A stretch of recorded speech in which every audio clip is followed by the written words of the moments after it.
Howdy, hi, Svagat, ni hao, guten tag, whatever the language is we could say howdy in. As you probably surmised, I'm Seth Tichenor, your instructor, and I wanted to say I'm really enjoying the conversation that you guys are having so far on the website, on the blackboard there. Um, Let me put in my 2 cents right now. The first thing I'd say is that this is a nice illustration of a problem that you come across in philosophy, really, I guess in communication generally, that you've probably heard before. It's the blind man and the elephant. You know, three blind men come up, they feel an elephant, one feels the tail, says it's like a snake, another the trunk, and says he's like a giraffe, another one like the legs, and says he's like a tree. And this is actually, I think, an analogous problem for what you have whenever you try to talk about philosophy, is that the interesting thing about philosophy is it gets so much to the core of the way in which any human being thinks by virtue of having the minds that we have as human beings, that there's a certain degree of self-reflection that comes from it, a certain degree in which we can't escape our own scope in proceeding in what we're doing. This, I think, is actually one of the most wonderful things about it. But it still leaves us in this position of asking, well, what exactly are we doing when we do philosophy? What exactly is philosophy? What can it do for us? How is it that we proceed with it? All these sorts of things. The questions I kind of tried to ask you about in the posts that we've been having in the thread that we've been working on so far. Well, I'll tell you, it's a difficult thing to answer. There are probably about as many definitions of philosophy as there are philosophers. Who knows, maybe even more. I'm not quite sure how that would work, but I think there probably might be. But there are definitions or discussions or articulations, if you like, that seem to proceed in a more, shall we say, productive, more fruitful direction.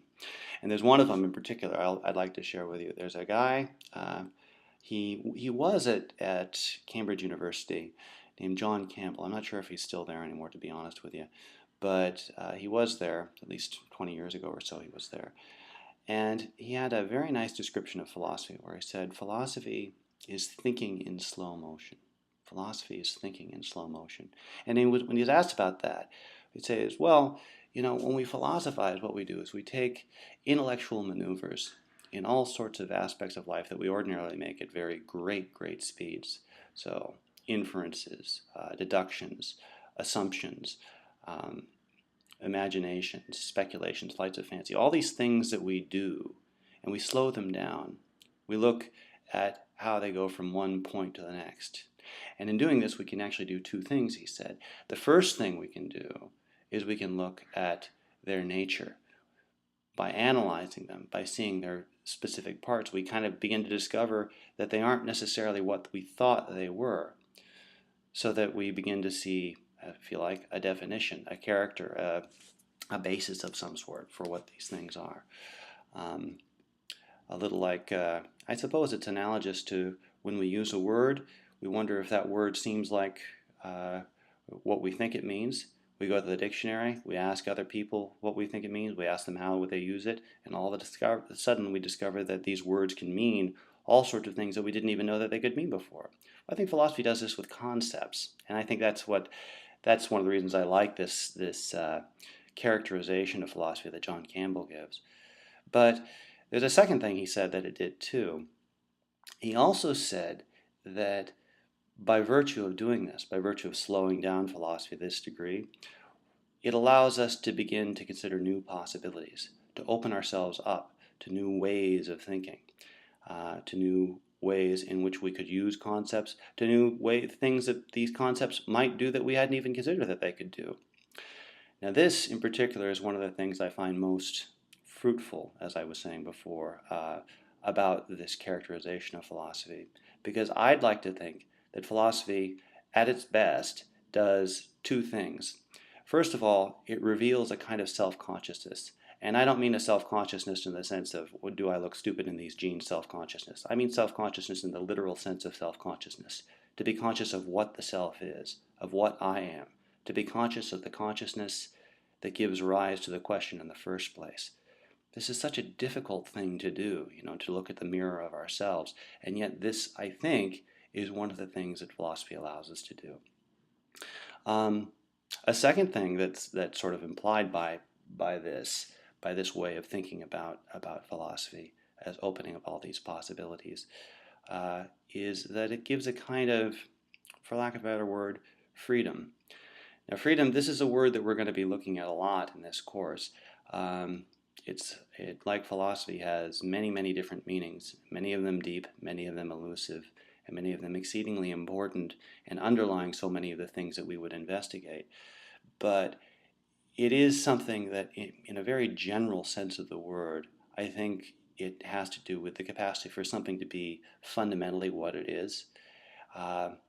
There is a way, I think, that philosophizing, by virtue of the wonder that gives rise to it, the analysis that it proceeds through, and the world upon which it looks, and the self-reflection that it brings about a way in which we reach into ourselves, into our thinking, and discover all sorts of possibilities by virtue of doing what we are. So, to surmise, what am I saying? I guess I'm saying this. I'm saying there's a lot of different ways in which you can think about what philosophy is. You can go on the internet right now and like you are, and find all sorts of definitions and discussions about it. And they're all quite worthwhile and rich and very rewarding. At least I think so. That's why I'm doing what I'm doing.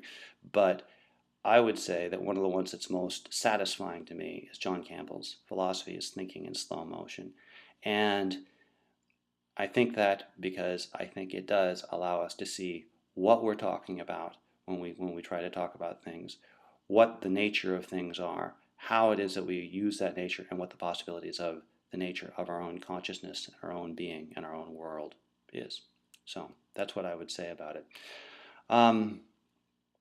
It's funny, I think some of you might also wonder what it is that we do to, how is it that we know that we're doing philosophy, or we don't, or we're not doing philosophy, we're doing something else. This is also kind of a difficult question to answer, but I guess one thing I could say is that I think philosophy always proceeds in terms of questions. It proceeds in terms of its own analysis and reflections, and that if I want you to sort of keep that in mind as we proceed through this course. This little bit that I said about responding to each other's questions, I didn't mean that lightly or simply play nicely with one another. Questions are the instruments that we're going to use. So think carefully about them. Use them in relation to one another. I mean, they really are. They're the tools that we use to slow down these concepts to see what they are. Okay? So good luck. I've enjoyed the conversation. I think you guys are doing a great job, and I look forward to talking with you again.